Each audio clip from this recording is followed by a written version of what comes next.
اعوذ باللہ السمیع العلیم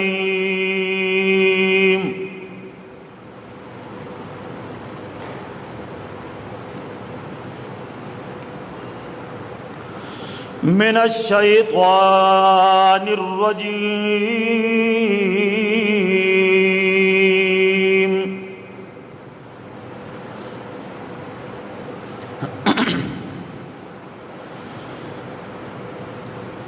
بسم اللہ الرحمن الرحیم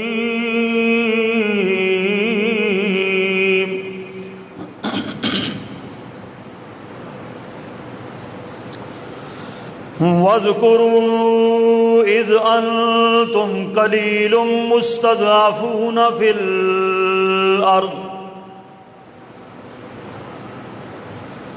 تخافون أن يتخطفكم الناس فآواكم وأيدكم بنصره ورزقكم من الطيبات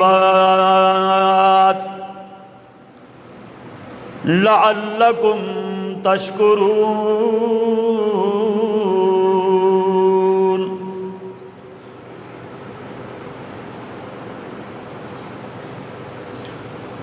وَاذْكُرُوا اور تم یاد کرو اذ انتم قلیل جب تم بہت تھوڑے تھے،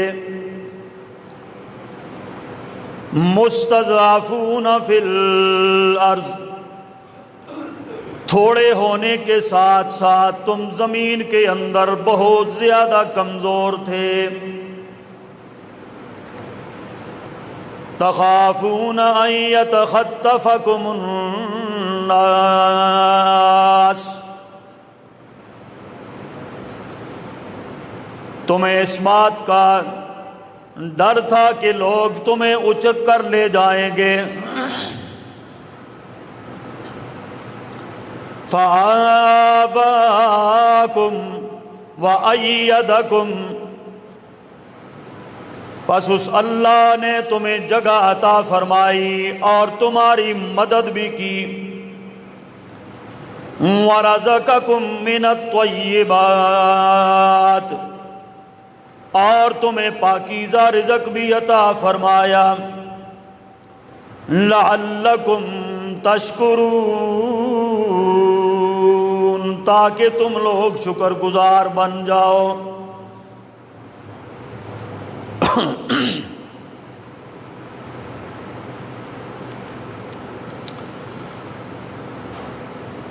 ہر قسم کی حمد و ثنا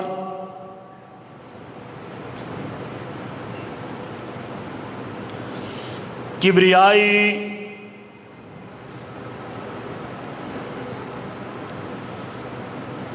بڑائی تعریفات تمہیدات تمجیدات اور تقدیسات اللہ ذوالجلال والاکرام کی ذات پاک کے واسطے ہے۔ وہ اللہ جو ساری کائنات کا خالق ہے، مالک ہے، حاکم ہے، رازق ہے،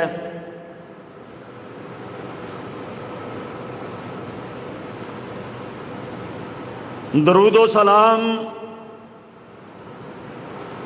امام الانبیاء حبیب خدا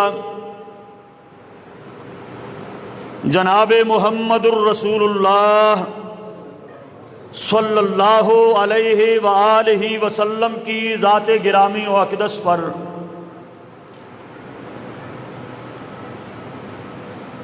کہ جن کی اطاعت اور فرما برداری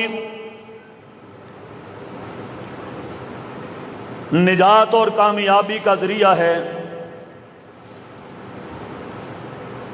اور جن کی نافرمانی سراسر تباہی، بربادی اور ہلاکت ہے۔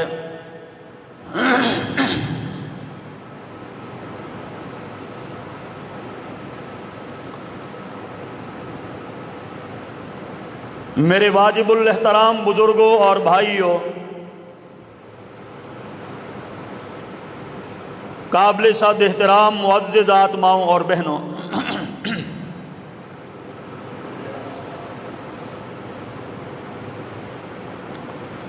جو آیت کریمہ میں نے آپ حضرات کے سامنے پڑھی ہے،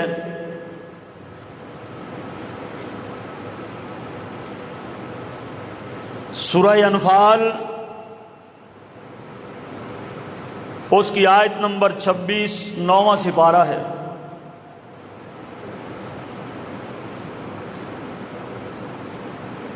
حضرات گرامی،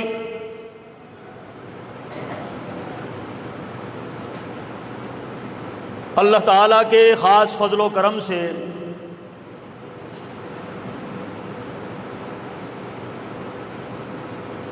نیا اسلامی سال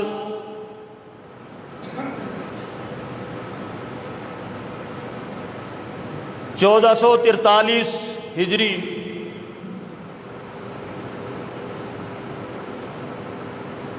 اور آج 4 محرم، یہ اسلام کا پہلا مہینہ ہے محرم کا۔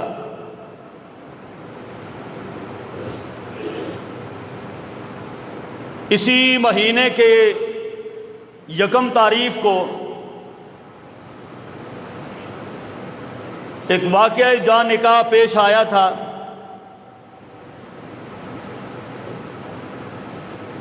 خلیفہ ثانی امیر المومنین حضرت عمر فاروق رضی اللہ تعالی عنہ، انہیں ایک مجوسی نے شہید کر دیا تھا، مجوسی ایرانی نے، اور وہ 1 محرم کا دن تھا۔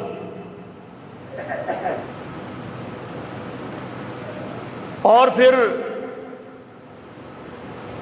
یہی محرم کا ہی مہینہ تھا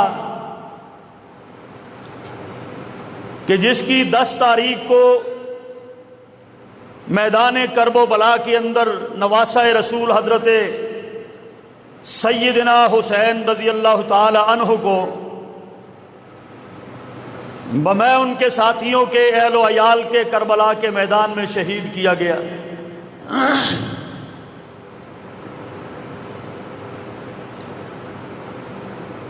ان دونوں واقعات کی جتنی بھی مذمت کی جائے وہ کم ہے، اور یہ اسلام کا ایک بہت بڑا نقصان ہوا۔ اغیار کی سازشوں سے اور منصوبہ بندی سے۔ تو بہرحال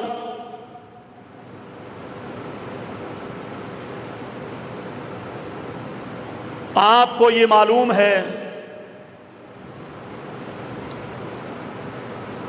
دوسری طرف آج 13 اگست کا دن ہے، اور یہ اگست کا مہینہ وہ مہینہ ہے کہ جس کے اندر اللہ پاک نے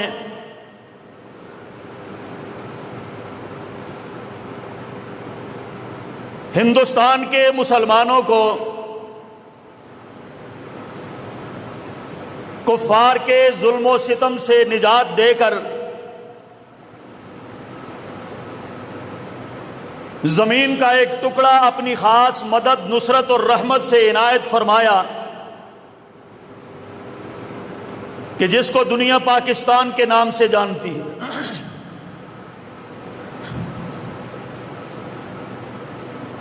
میں اسی حوالے سے چند ایک گزارشات آپ کے سامنے رکھنا چاہتا ہوں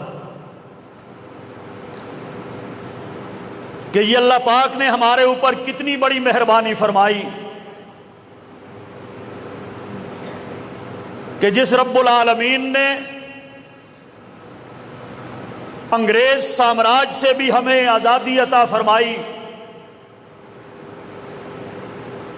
اور ہندو سامراج سے بھی اللہ رب العالمین نے ہم سب کو آزادیاں نصیب فرمائی۔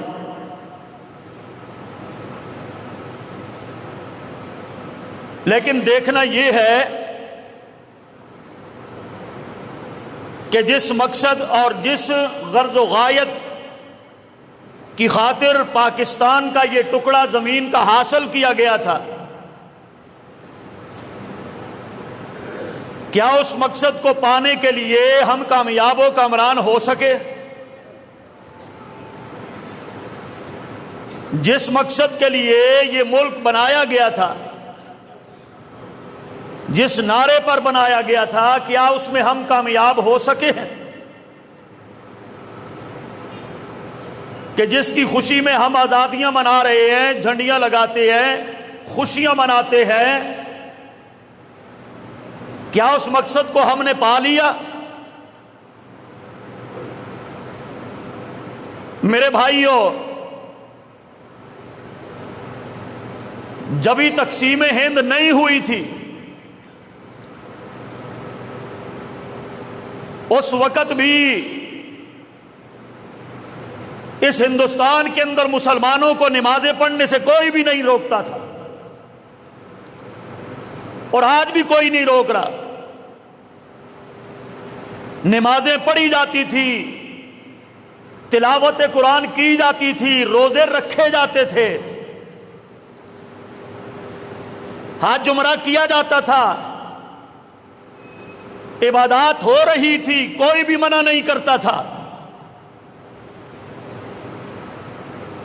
اور آج بھی ہو رہا ہے سب کچھ۔ ادھر بھی عبادت ہو رہی ہے، ادھر بھی عبادت ہو رہی ہے، لیکن پھر یہ ہم نے پاکستان کیوں بنایا؟ اس لیے نہیں کہ ہم نمازیں آزاد ہو کر پڑھ سکے، اس لیے نہیں کہ ہم صرف روزے آزاد ہو کر رکھ سکے، اس لیے نہیں کہ ہم آزادی کی فضاؤں میں حج اور عمرے کر سکے۔ ان عبادات سے ہمیں پہلے بھی کسی نے نہیں روکا تھا۔ مقصد یہ تھا اس خطے کو حاصل کرنے کا کہ ہندو سامراج کا نظریہ کچھ اور تھا، ہمارا عقیدہ کچھ اور تھا۔ وہ گاندھی کا نظریہ کچھ اور تھا، اس کا کہنا یہی تھا کہ ہم اس خطے کو تقسیم نہیں ہونے دیں گے، اور اکٹھے رہیں گے، چونکہ ہمارا علاقہ ایک ہے، اس کا نام ہندوستان ہے، ہم ہندوستان کے اس خطے کو تقسیم ہوتا نہیں دیکھ سکتے۔ علاقائیت کی بنیاد پر، لسانیت کی بنیاد پر وہ تقسیم ہوتا اس کو نہیں دیکھنا چاہتے تھے۔ لیکن اب علامہ اقبال رحمہ اللہ اور قائد اعظم، ان کا کہنا یہ تھا کہ بات علاقے کی نہیں، بات زبان کی، لسانیت کی نہیں، بات اس علاقے کے کلچر اور رسم رواج کی نہیں، بات یہ ہے کہ تم 3 کروڑ خداؤں کی عبادت کرتے ہو، ہم ایک اللہ کی عبادت کرتے ہیں۔ تمہارا نظریہ شرک اور کفر پر مبنی ہے، ہمارا نظریہ عقیدہ توحید پر مبنی ہے۔ ایک علاقے کی بنیاد پر ہم تمہارے ساتھ اکٹھے نہیں رہ سکتے۔ اصل مقصد یہ تھا کہ ہم ایک خطے کو آزاد کریں، اور اس خطے کے اندر جو اللہ نے ہمارے اوپر دستور اتارا ہے قرآن کی صورت میں، جو اللہ نے آئین دیا ہے قرآن کی صورت میں، جو اللہ نے ایک نظریہ دیا ہے قرآن کی صورت میں، ہم اس دستور اور آئین کو اس ملک کے اندر نافذ کر کے اپنی زندگی اس کے مطابق گزاریں گے۔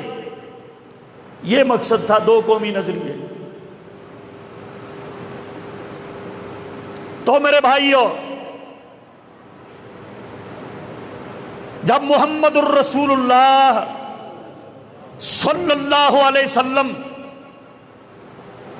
ان پر مکہ کے اندر بے پناہ پہاڑ توڑے گئے، اسی عقیدے اور اسی نظریے کی بنیاد پر وہ لے کر تو آ گئے تھے سب کچھ، اے محمد ہم مال بھی دیتے ہیں، اے محمد ہم بادشاہت بھی دیتے ہیں، اے محمد ہم جس عورت سے چاہے شادی بھی کروا دیتے ہیں،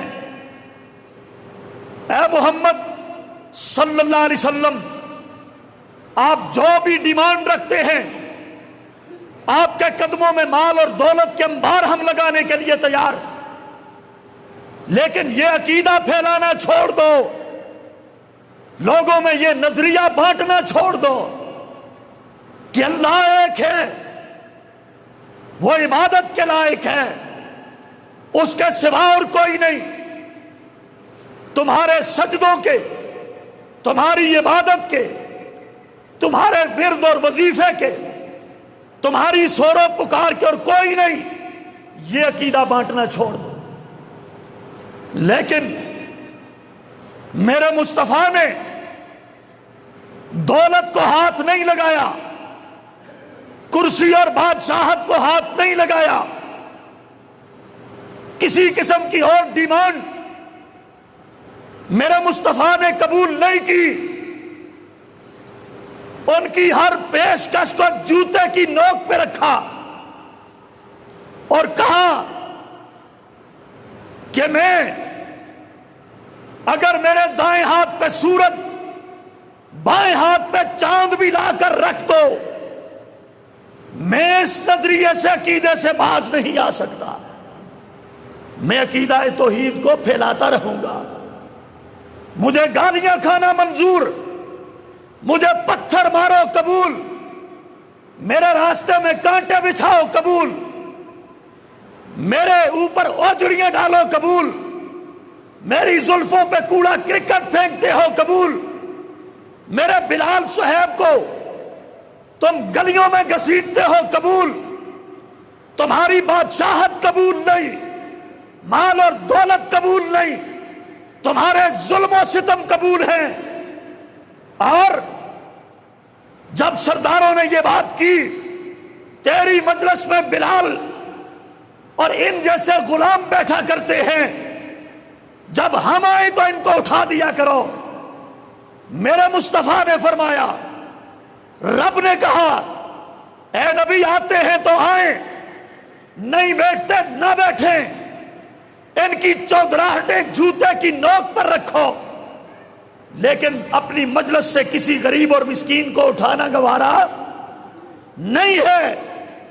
میرے بھائیو، یہ ہے اسلام کا نظریہ، یہ ہے اسلام کا نظریہ جو اسلام نے ہم کو دیا ہے۔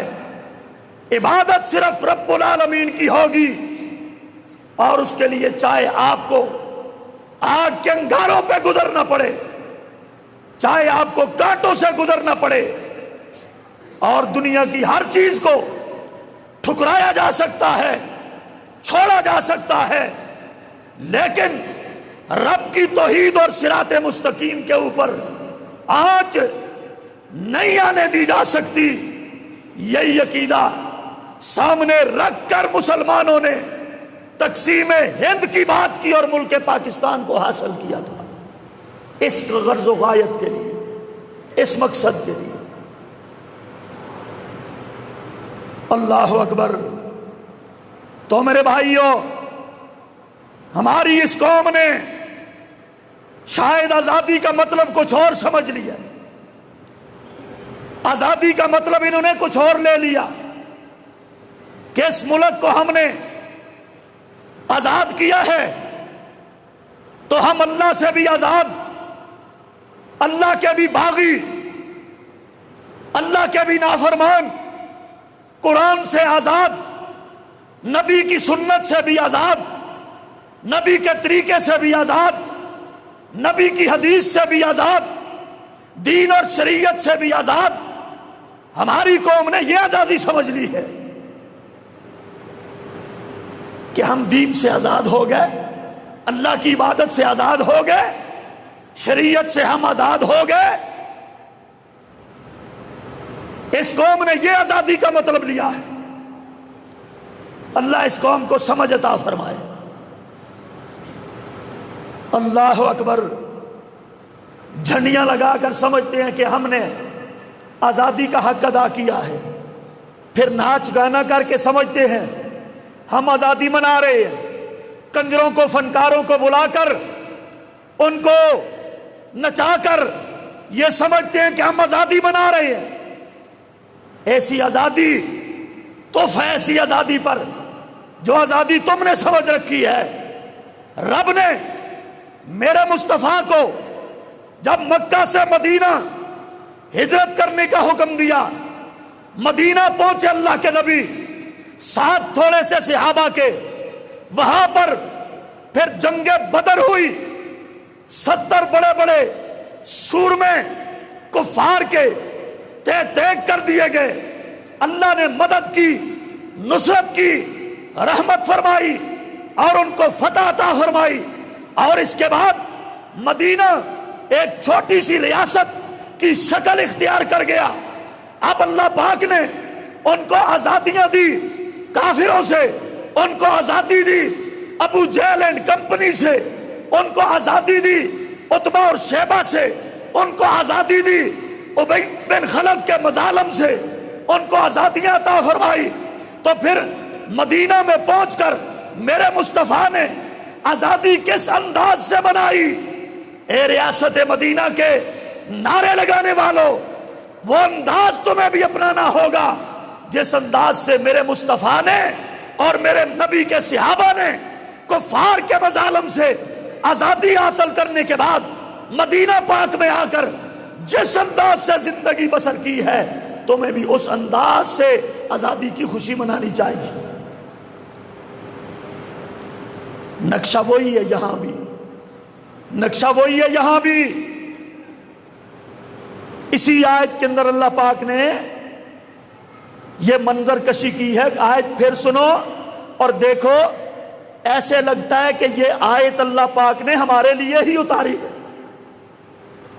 اور ہے ہی ہمارے لیے، لیکن نقشہ یہ ہے کہ پاکستان کے مسلمان پہلے کس حالت میں تھے، رب نے ان کو آزادی کیسے عطا فرمائی، پھر مدد بھی عطا فرمائی، اور ہم کیا کر رہے ہیں؟ فرمایا وَاذْكُرُوا إِذْ أَنْتُمْ قَلِيلٌ مُسْتَضْعَفُونَ فِي الْأَرْضِ۔ اے مسلمانوں، یاد کرو وہ وقت، وہ ٹائم، وہ وقت یاد کرو جبھی تم لوگ وہاں پر تھوڑے تھے، تمہاری تعداد تھوڑی تھی۔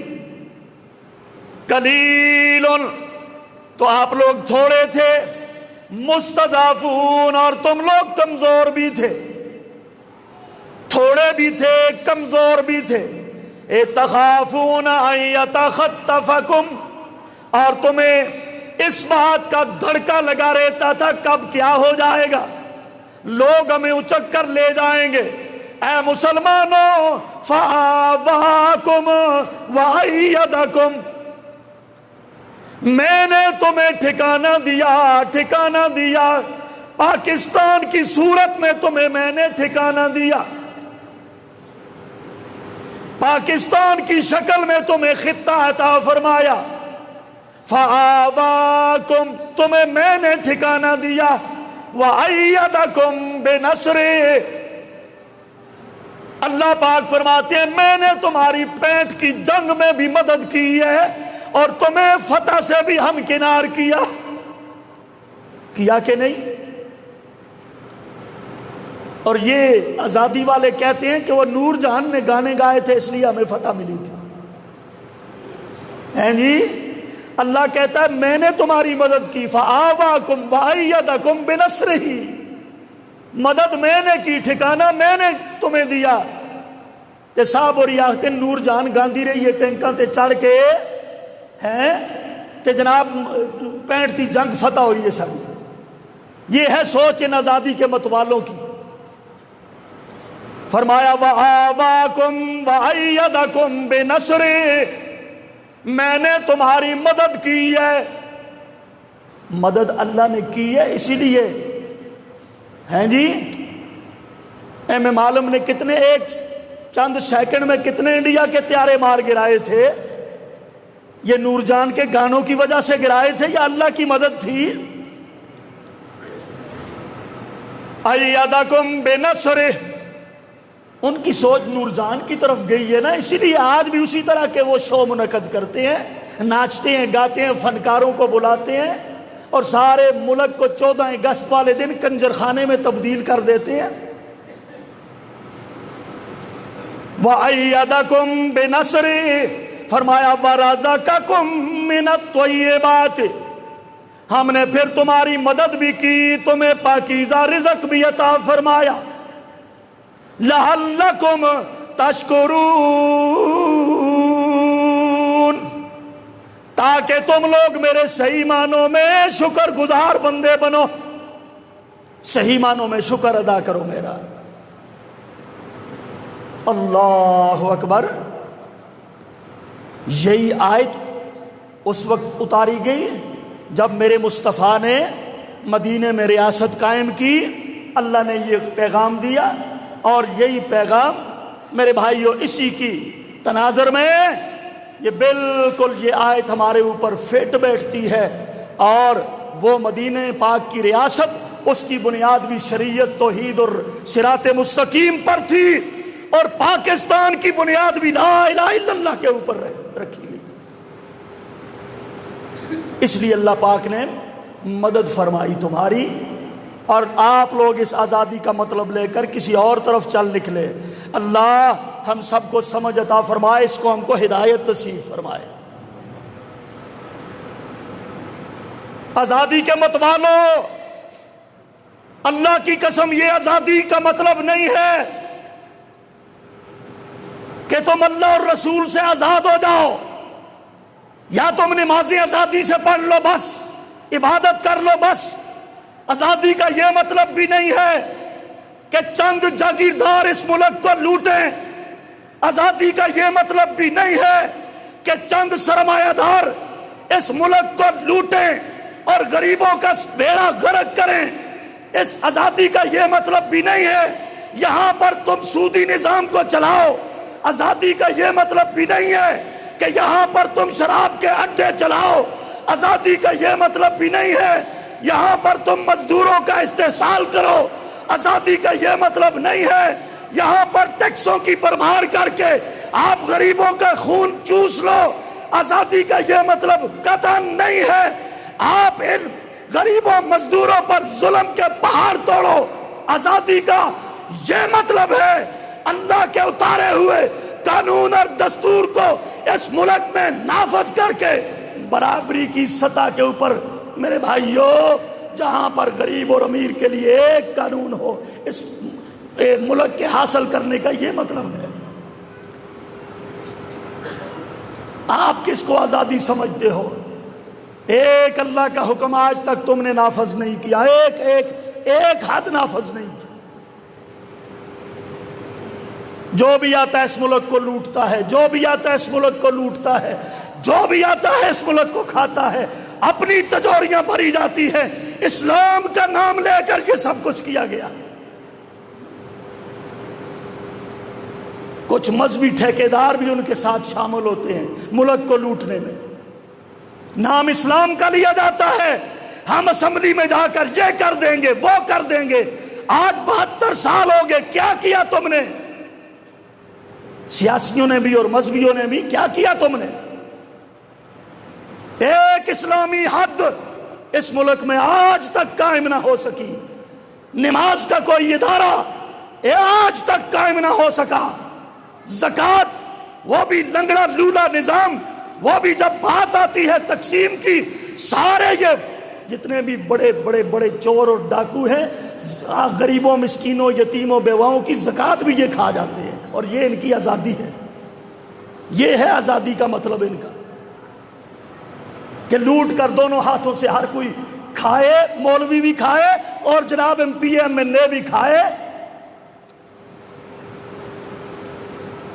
کسی نے کوئی فکر نہیں کی اور کسی نے آج تک کوئی بات نہیں کی، کوشش نہیں کی کہ یہ ملک، اس کی آزادی، اس کو حاصل کرنے کا مقصد کیا تھا۔ لوٹا ہے سب نے بس اس کو، اور آزادی آزادی آزادی۔ ہاں تم اللہ سے آزاد ہو گئے، رسول سے تم آزاد ہو گئے، قادیانیت کو تم نے پروان چڑھایا یہاں پر، کافروں کے لیے تم نے میدان اپنے دروازے کھولے، تم نے جو مرضی جس کی مرضی جب مرضی جی میں جو آئے کرتا پھرے ہیں، کیونکہ ہم آزاد ہیں جی۔ اللہ کہتے ہیں ایسے نہیں، میں نے تمہاری مدد کی، میں نے تمہیں یہ خطہ عطا کیا تاکہ تم لوگ یہاں پر اللہ کا دیا ہوا قانون، اللہ کا اتارا ہوا قانون یہاں پر نافذ کرو، غریبوں کا استحصال بند کرو۔ جاگیردارو، تمہاری آزادیوں کا یہ مطلب نہیں غریبوں کا مال اٹھا کر تم محلات بناتے پھرو۔ جب میرے مصطفیٰ نے ریاست قائم کی، توجہ کرنا مسلمانوں، جب میرے نبی نے ریاست قائم کی، اللہ نے مدد کی، فتح عطا فرمائی، تو قانون، اللہ اکبر، قانون میرے رب نے دیا ہے، قانون اے میرے نبی، میں نے تمہیں یہ خطہ عطا کر دیا ہے، اب تم نے یہ کام یہاں پر کرنا ہے، اس قانون کو یہاں پہ نافذ کرنا ہے۔ اس کی پہلی شک سنو، سورہ انعام، فرمایا قل تعالوا اتل ما حرم ربکم علیکم اللہ تشرکوا بہ شیئا۔ اے میرے پیغمبر، ریاست تجھے مل گئی، ظلم سے ہم نے تمہیں مظالم سے بچا کے یہاں لے آئے، آپ کو ہم نے ایک ٹکڑا زمین کا دے دیا، کافروں نے چڑھائی کی، ہم نے تمہاری مدد بھی کی ہے، لیکن قانون یہ چلے گا میرا قانون۔ اس کی پہلی شک، تعالو، آؤ لوگو میں تمہیں پڑھ کے بتاؤں، میرے رب کے قانون کی پہلی شک یہ ہے، اتلو ما حرم ربکم، اللہ پاک نے، تمہارے رب نے جو چیزیں تم پہ حرام کی ہیں، سنو میری اس ریاست کے رہنے والوں، اللہ تشرکوا بہ شیئا۔ پہلی شک یہ ہے اس قانون کی، دستور کی، کہ یہاں میری ریاست کے اندر کوئی بھی رب کے ساتھ کسی کو شریک نہیں کرے گا، کوئی بھی کسی کو یہاں پر شریک، اللہ پاک نے شرک کو تم پہ حرام کر دیا ہے۔ میرے مسلمان بھائیوں، یہ ملک بھی کلمے کی بنیاد پہ لیا گیا، لیکن یہاں پر اللہ تشرکوا بہ شیئا، اس کی پہلی شک کے اوپر عمل نہیں کیا گیا۔ اللہ نے اپنے نبی سے کہہ دیا جہاں پر شرک نہیں چلے گا، اللہ نے اس کو حرام کر دیا ہے،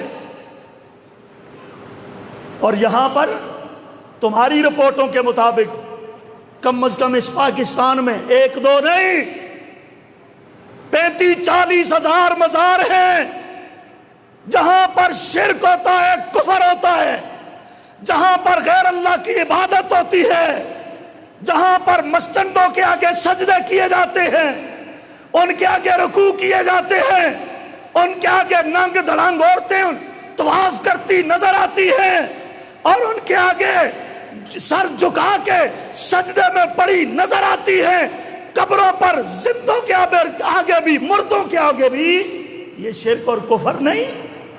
اللہ تشرکوا بہ شیئا، یہ ملک کلمے کی بنیاد پر لیا گیا ہے، یہاں پر اے میرے مصطفیٰ، یہاں پر شرک گوارا نہیں کیا جا سکتا، اللہ نے اس کو حرام کیا ہے،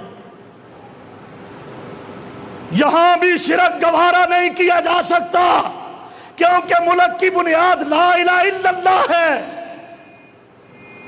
حاجت روا اللہ ہے، مشکل کشا اللہ ہے، بگڑیاں بنانے والا اللہ ہے، دھوبیاں تارنے والا اللہ ہے، سورج چاند چمکانے والا اللہ ہے، زمین و آسمان کا خالق اور مالک اللہ ہے، اور نجوم و کواکب کا مالک اللہ ہے، ہوا و فضاؤں کا مالک اللہ ہے، تیرا اور میرا خالق اور مالک اللہ ہے، جس نے یہ ملک ہمیں عطا کیا وہ اللہ ہے، اس لیے اللہ تشرکوا بہ شیئا، یہاں پر شرک برداشت کیا جا سکتا یہ ہے پہلی شک جو اللہ نے اپنے نبی کو بتائی کہ اس ریاست کے اس قانون کی پہلی شک یہ ہے میرے نبی۔ آگے فرمایا وَبِالْوَالِدَيْنِ احسانا، اپنے والدین کے ساتھ بھی تمہیں احسان کرنا پڑے گا۔ وَلَا تَقْتُلُوا أَوْلَادَكُم مِّن إِمْلَاقٍ، اور تمہیں اپنی اولادوں کو تم نے مفلسی اور رزق کی کمی کے ڈر کی وجہ سے قتل بھی نہیں کرنا۔ نَحْنُ نَرْزُقُكُمْ وَإِيَّاهُمْ، تمہیں بھی ہم ہی رزق دیتے ہیں اور ان کو بھی ہم رزق دینے والے ہیں۔ اور وَلَا تَقْرَبُوا الْفَوَاحِشَ مَا ظَهَرَ مِنْهَا وَمَا بَطَنَ، نہ ظاہری طور پر بے حیائی قبول ہوگی اور نہ ہی باطنی طور پر کوئی برائی قبول ہوگی، یہ بھی حرام ہے۔ اور آگے فرمایا وَلَا تَقْتُلُوا النَّفْسَ الَّتِي حَرَّمَ اللَّهُ إِلَّا بِالْحَقِّ، اور کسی کو بھی ناجائز طور پہ قتل نہیں کیا جائے گا۔ ذَلِكُمْ وَصَّاكُمْ بِهِ لَعَلَّكُمْ تَعْقِلُونَ، یہ اللہ پاک نے تمہیں جس نے ملک دیا ہے، اے جاگیرداروں اور اے سرمایہ داروں اور اے بڑے بڑے حکمرانوں، اللہ کہتا ہے یہ تمہیں میں وصیت کرتا ہوں، اس قانون کو نافذ کرو۔ اور فرمایا وَلَا تَقْرَبُوا مَالَ الْيَتِيمِ إِلَّا بِالَّتِي هِيَ أَحْسَنُ، یتیم کا مال بھی تمہارے لیے حرام ہے۔ أَوْفُوا الْكَيْلَ وَالْمِيزَانَ بِالْقِسْطِ، ماپ اور تول کا نظام انصاف کے ساتھ قائم رکھو۔ ریاست مدینہ کے نعرے لگانے والوں، یہ ہے ریاست مدینہ کہ اس قانون کی پہلی شک جو میرے مصطفیٰ نے وہاں پر نافذ کی، ان میں سے کوئی ایک چیز یہاں پر دکھا دو، کوئی ایک چیز دکھا دو یہاں پر۔ شرک یہاں پہ ہو رہا ہے، کفر یہاں پہ ہو رہا ہے، غریبوں یتیموں مسکینوں کی حق تلفی یہاں پہ ہو رہی ہے، بے حیائی کھلے عام بھی پوشیدہ بھی سب یہاں پہ اڈے چل رہے ہیں کنجریوں کے۔ کون سا جرم ہے جو یہاں پر نہیں ہو رہا اور ریاست مدینہ کے نعرے لگاتے ہو؟ یہ ہے اس کا قانون۔ کچھ خادم آئے میرے نبی کی خدمت میں، یاد رکھو میرے بھائیو، جو بھی ہوتا ہے نا انقلابی، انقلاب لانے والا لیڈر، وہ جو بھی شروعات کرتا ہے ہمیشہ وہ اپنے گھر سے شروعات کرتا ہے قانون کے نافذ ہونے کی۔ لینن کو لے لو یا دوسرے ماؤ کو لے لو، ان کی زندگیوں میں بھی ایسا ہی کچھ نہ کچھ چیزیں ملتی ہے کہ اپنی ذات سے شروع کرو تب بات بنتی ہے، قانون کی پاسداری اپنے گھر سے شروع کرو تب بات بنتی ہے، عوام کے اوپر تب اثر ہوتا ہے۔ آپ تسی یاشیاں کرو تے غریباں آخو اجاں گھبرائے ہو نا، ہیں خود یاشیاں کرو، خود تمہارا خرچہ جو گزارا ہے وہ جناب 3-3 4-4 لاکھ کی تنخواہیں لے کر بھی نہ ہوتا ہو، اور غریب جو خودکشیاں کر کے مر رہے انہیں کہتے ہو کہ صبر کرو۔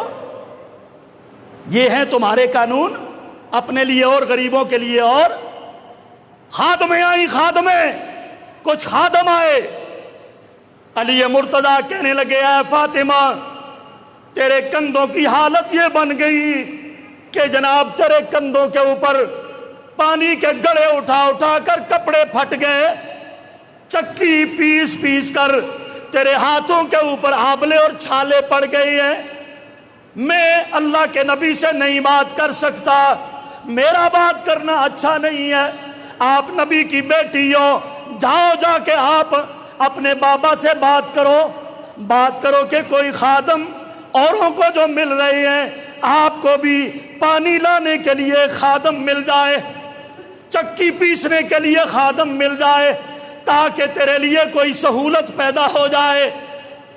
فاطمہ نے یہ بات سنی اور چلی گئی اپنے بابا کے پاس، محمد کریم صلی اللہ علیہ وسلم کی خدمت میں جا کے عرض کرتی ہے اے میرے ابا جان، یہ میرے ہاتھوں کو دیکھو، چکی پیس کر یہاں آبلے پڑ چکے ہیں، چھالے پڑ گئے ہیں، یہ میرے کندھوں کو دیکھو، اور جناب پانی ڈھو ڈھو کر یہ کپڑے پھٹ چکے ہیں، اے میرے بابا یہ آپ لوگوں کو خادم دے رہی ہیں، ایک خادم مجھے بھی عطا کر دو۔ ایک خادم مانگا بیٹی نے، نبی کا جواب سنو، یہ ہوتا ہے انقلابی لیڈر، یہاں پر جو کچھ آتا ہے غریبوں کے لیے وہ تم لے جاتے ہو۔ کدے سعودیہ تو گوشت آندا ہے قربانی دا ہے، وہ تقسیم کرتے ہیں، بھیجتے ہیں نا، غریب ممالک کے اندر بھیجتے ہیں، وہ بھی یہ کھا جاتے ہیں، فطرانہ وہ بھیجتے ہیں، وہ بھی یہ کھا جاتے ہیں، وہ کھجوریں صدقے کی افطاری کی وہ بھی یہ کھا جاتے ہیں۔ اللہ کی قسم یہ سارا آپ کا جو لوگ دیتے ہیں وہ بھی ان کے پیٹوں میں جاتا ہے۔ خادم دینا یا غریب کے لیے سہولت میسر کرنا یہ تو دور کی بات ہے۔ اس لیڈر کا جواب سنو جو مدینہ کی ریاست کا لیڈر ہے۔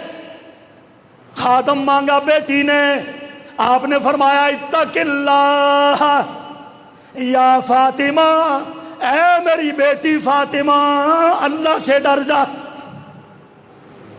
اللہ سے ڈر جا میری بیٹی فاطمہ، وَأَدِّ فَرِيضَةَ رَبِّكَ، اپنے رب کا فریضہ عبادت کا جاری رکھو، عبادت جاری رکھو، وَعَمَلِي عَمَلَ أَهْلِكَ، اپنے گھر میں بیٹھ کے نیک عمل کرو اور یہ کام جاری رکھو، ہِيَ خَيْرٌ لَكَ مِنَ الْخَادِمِ، یہ تیرے لیے خادم سے بہتر ہے، تجھے خادم نہیں ملے گا۔ یہ ہے نبی کا گھرانہ، یہ ہے نبی کی بیٹی، علی ہے نبی کے داماد، ہاتھوں پہ آبلے پڑے ہیں، کپڑے پھٹ چکے ہیں نبی کی بیٹی کے، قسم پسری کی حالت میں بیٹی سامنے بیٹھی ہے۔ خادم کے مطالبے پر نبی نے فرمایا اتق اللہ، اللہ سے ڈر جاؤ میری بیٹی فاطمہ، اپنے رب کی عبادت اسی طرح جاری رکھو۔ اور تم اگر کوئی غریب کی بچی کوئی غریب ہے تمہارے ہاں مزدوری کرتی ہے، مزدوری تمہارے گھر میں، استریوں کے ساتھ تم انہیں جلاتے ہو، ڈنڈوں کے ساتھ تم انہیں پیٹتے ہو، تمہاری رپورٹیں ہیں، تمہارے گھروں کے اندر غریبوں کے اوپر ظلم ہوتے ہیں۔ یہ ہے تمہاری آزادی جو تم مناتے ہو کہ ہم اللہ سے بھی آزاد ہوئے، رسول سے بھی آزاد، قرآن سے بھی ہم آزاد۔ اللہ اس قوم کو سمجھ عطا فرمائے۔ قرآن نے تو تمہیں ایک لڑی میں پرویا ہے، ایک لڑی میں، فَأَصْبَحْتُمْ بِنِعْمَتِهِ إِخْوَانًا، رب نے کہا اب تم ایک ہو، سب امیر غریب، کالا گورا سب، فَأَصْبَحْتُمْ بِنِعْمَتِهِ إِخْوَانًا، کوئی بادشاہ ہے تو وہ بھی، وزیر ہے تو وہ بھی، اعلیٰ ہے تو وہ بھی، ادنا ہے تو وہ بھی، اخوانا، اب اللہ کے کاغذوں میں تم سب بھائی بھائی ہو، برابر ہو، بھائی بھائی ہو تم۔ انما المؤمنون اخوہ، تم سارے مسلمان اعلیٰ ہو یا ادنا ہو، تم آپس میں تمہیں اللہ نے برابر کر دیا ہے، تم بھائی بھائی بن چکے ہو۔ تم اپنے بھائیوں پر ظلم کرتے ہو جاگیردار بن کر، کرسیوں پہ بیٹھ کر، کنجروں کو کنجریوں کو نچا کر، مزدوروں کا حق سلب کر کے، یہ مظالم تم کرتے ہو اس ملک میں جو اللہ نے تمہیں دیا تھا کلمے کی بنیاد پر شکر کرنے کے لیے، یہاں پر یہ قرآن کے دستور کو نافذ کرنے کے لیے تم نے یہ کھلواڑ بنایا یہاں۔ اللہ اکبر۔ تو میرے بھائیو، نبی نے کون سا معاشرہ تیار کیا؟ جب وہ معاشرہ بن گیا نا، سنو میں قرآن پڑھتا ہوں، کیسا معاشرہ تشکیل پایا پھر۔ رب ان کی ہے، انہیں خراج تحسین پیش کرنے کے لیے رب آیا، آپ یہ معاشرہ بنایا محمد کریم علیہ السلام نے۔ جب اللہ نے مدینے کی ریاست انہیں عطا فرمائی، ان میں یہ صفتیں پیدا ہو گئی۔ پھر جب انہوں نے اس قانون کو فالو کیا، فرمایا قد افلح المؤمنون الذین هم فی صلاتهم خاشعون والذین هم عن اللغو معرضون والذین هم للزکاة فاعلون والذین هم لفروجهم حافظون الا علی ازواجهم او ما ملکت ایمانهم فإنهم غیر ملومین فمن ابتغى وراء ذلك فأولئك هم العادون والذین هم لأماناتهم وعهدهم راعون والذین هم على صلواتهم يحافظون اولئک هم الوارثون الذین یرثون الفردوس الذین یرثون الفردوس هم فیہا خالدون۔ یہ ہیں ان لوگوں کی صفتیں جو محمد الرسول اللہ صلی اللہ علیہ وسلم نے اپنی ریاست کے اندر مسلمانوں کی تربیت فرمائی اور ان کے اوپر یہ قرآن کا قانون لاگو فرمایا۔ اس کے بعد ایسے نیک لوگ نکلے وہاں سے جو جنتوں کے وارث تھے، جن پہ رب راضی ہو چکا تھا۔ علامہ اقبال اللہ اکبر انہوں نے 6 بار تذکرہ کیا ہے اپنی کتابوں میں علامہ ابن حزم کا۔ بہت بڑے محدث زمان گزرے ہیں علامہ ابن حزم، اور ان کی کتاب ہے المحلہ، 6 جلد کے اندر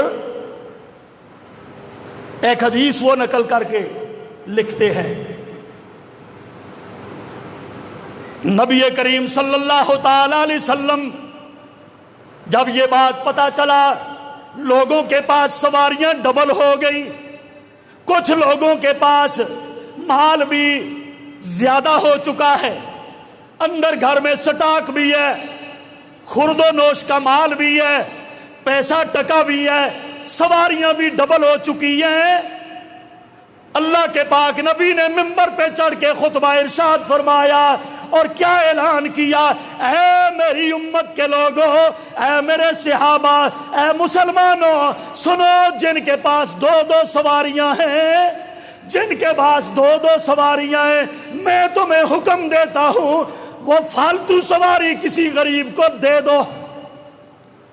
اپنے محلے میں، اپنی رشتہ داری میں، برادری میں کوئی بھی ایک سے زیادہ سواری نہ رکھے، ڈبل سواری کوئی بھی نہ رکھے۔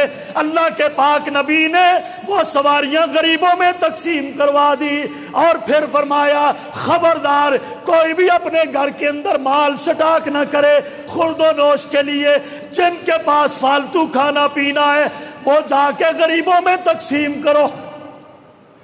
6 جلد میں یہ حدیث موجود ہے صحیح سند کے ساتھ۔ یہ نہیں فرمایا کہ جاؤ سواریاں سستے داموں ان پہ بیچ دو، نہیں، خرد و نوش کا سامان ان پہ فروخت کرو، نہیں، سواریاں ان کو تقسیم کرو، کیونکہ غریبوں کے اللہ نے تمہارے مال میں حق رکھا ہے، اور اگر تم یہ سواریاں انہیں دو گے، یہ فالتو مال غریبوں کو دو گے، یہ غریبوں پر تم احسان نہیں کرو گے۔ کیوں؟ اس لیے کہ وفی اموالہم حق للسائل والمحروم، یہ تم اللہ کا حکم پورا کرو گے، کوئی غریبوں پہ احسان نہیں کرو گے، اور تمہیں دوسری ڈبل سواری گھر میں رکھنے کی تمہیں اجازت بھی نہیں ہے۔ یہ ہوتا ہے لیڈر۔ تمہارے کتے اور گدے بھی مربے کھائیں اور تھر میں غریب سسک سسک کے مر جائیں، نہ انہیں پانی ملے نہ انہیں روٹی ملے، اور تم اپنے کتوں کو بھی شیمپو سے نہلاؤ اور غریب کو منہ دھونے کے لیے وضو کے لیے پانی بھی نہ ملے۔ یہ ہے تمہاری آزادیاں؟ پھر ترانے پڑھتے پھرتے ہو۔ تم نے اللہ کے ساتھ وفا نہیں کی، تم نے نبی کے ساتھ وفا نہیں کی، تم نے اللہ کا شکر ادا نہیں کیا. اللہ کی قسم جس طرح شکر کرنے کا حق تھا تم نے شکر کرنے کا حق ادا نہیں کیا. اور یاد رکھو جب لوگ نعمتوں کی بے قدری کیا کرتے ہیں نا نعمتوں کی پھر اللہ وہ نعمتیں واپس بھی لے لیا کرتا ہے. اس نعمت پاکستان کی ناقدری نہ کرو, ناقدری نہ کرو, اس کی قدر کرو اور اس کے اندر قرآن کا قانون نافذ کرو. جو قرآن نے شکیں بتائی ہیں, جو دستور آسمان سے آیا ہے, اس ملک سے شرک کے اڈے بند کرو, سود کا خاتمہ کرو اور بے حیائی کے اڈے بند کرو, شراب نوشی کے اڈے بند کرو, کنجریوں کے ناچ گانے اور تماشے بند کرو. اور یہ جھنڈیوں پر تم پیسے لگاؤ گے کسی غریب کو دے دو, یہ کسی غریب کو دے دو, اس کا چولہا جل جائے. اللہ کے قانون کو فالو کرو, نہیں تو پھر یہ نعمت اللہ تم سے واپس لے لے گا. یاد رکھنا اگر اسی طرح تم نے نظام کو چلایا تو. اللہ اکبر. تو میرے بھائیو یہ ہے انتہائی اختصار کے ساتھ میں نے جو آپ کے سامنے چند باتیں رکھی ہیں کہ پاکستان کو حاصل کرنے کا مقصد قطعاً یہ نہ تھا کہ ہم آزادی سے نمازیں پڑھیں گے یا روزے رکھیں گے.